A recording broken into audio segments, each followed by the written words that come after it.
Hello everyone, this is Rexer of the YouTube and sometimes Twitch channel NotQuiteThereGaming, recording this little addendum to my Loki Prime build and guide video for the third time. I recorded it once, it was 10 minutes. I said to myself, I want to record it again and make it shorter. It was 10 minutes again. What the fuck? Let's hope this one isn't 10 minutes on the spot, because I will release it anyway if it is. So this addendum has to do with primed continuity and irradiating disarm. I should know this well because this is the third time I talk about it.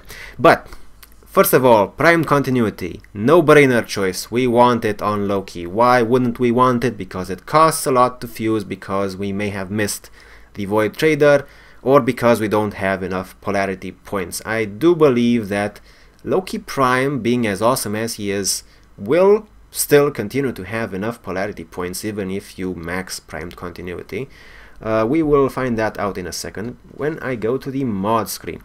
The other thing that I do want to talk about more at length is Irradiating Disarm. First of all, let's see about that primed continuity. So we have another 5 ranks. Definitely Loki has enough room.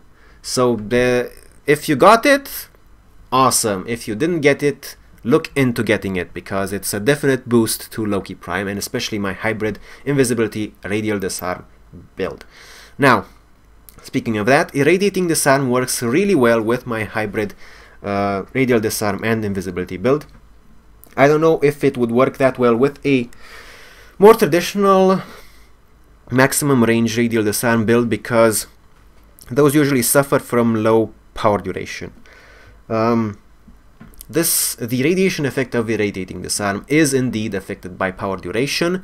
I don't think the base duration is correct on the wiki. I'm not entirely sure, because with my build currently, I believe the radiation effect is about 16 to 18 seconds. So, and you can see I have basically all the power duration I have. So I don't think the numbers are entirely accurate, but I did test it with negative duration in this build, and it is definitely affected by duration. The duration gets really abysmal if you just have fleeting expertise on. So yeah, for the hybrid build though, it is very useful. And what I want to talk about irradiating disarm today is, number one, something very fun that I discovered. The radiation effect itself, without the actual disarm proc, goes through nullifier shields. Yes, so those guys that we really don't like to deal with these days because they suck, but they are awesome enemies, but they suck, will be affected by the radiation proc from this ability. They will not be disarmed. Anyone in the bubble will not be disarmed, but they will all be affected by the radiation proc. So you will be in the fun situation of watching those assholes we call nullifiers getting themselves clobbered by their former allies, which is kind of mean, I would suppose, but they definitely had it coming, let's face it. So yeah, that's awesome. But there are also 2 bugs associated with either irradiating disarm itself or radial disarm since I have started using this mod. Number 1, the way this mod usually works is you cast radial disarm, enemies are disarmed, enemies are irradiated.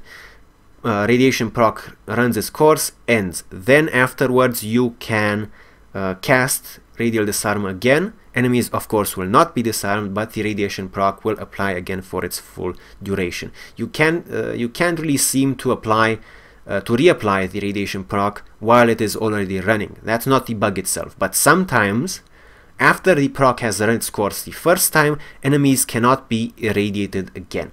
This is apparently a it's apparently not the way it's supposed to work.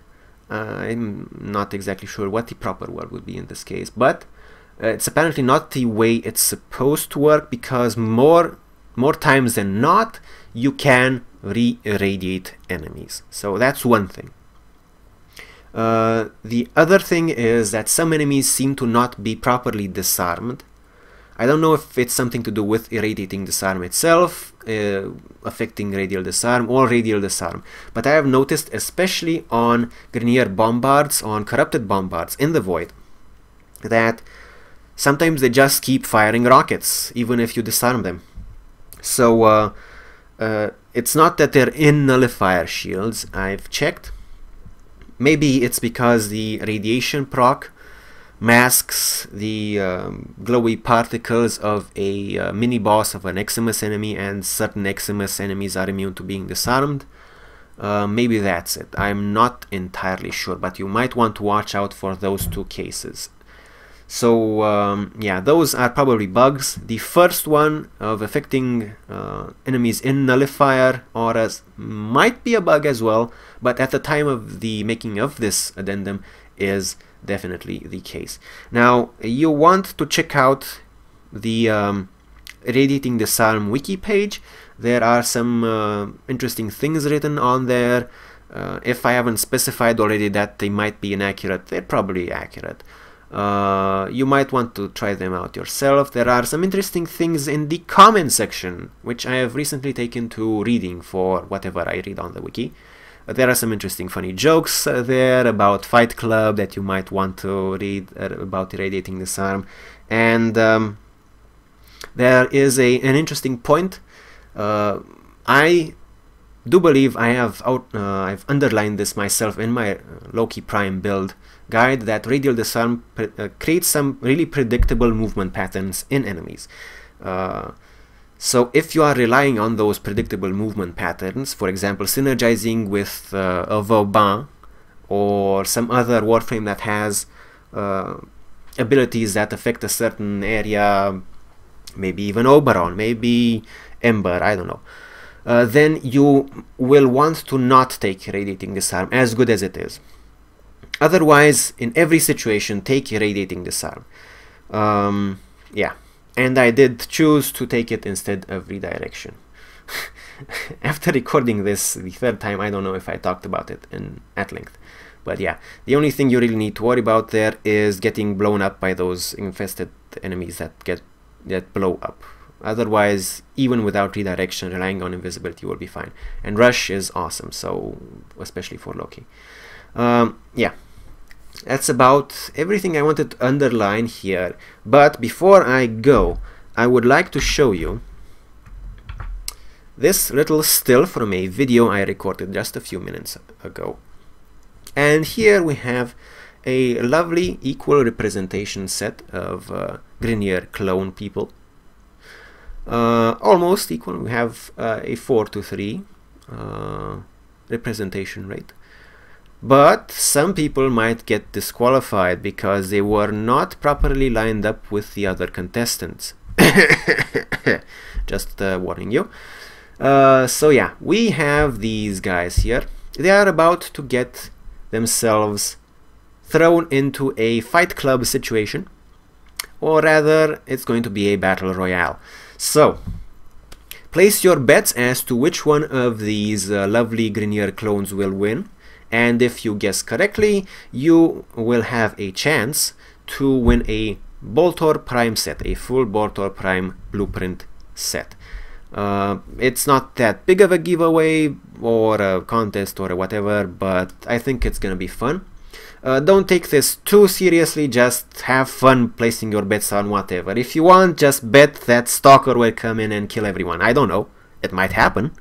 It might happen. Hey, maybe I actually kill every one of these guys and get the victory myself. I don't know. Maybe the decoy takes out his melee weapon and starts clubbing people over the head after I cast Irradiating Disarm. Hey, you don't know. So let's have a little bit of fun. Again, if you guess correctly, you will be everyone that guesses correctly will be entered into a random drawing for that full Boltor Prime set. Otherwise, I'm just gonna keep it myself because it's an awesome gun.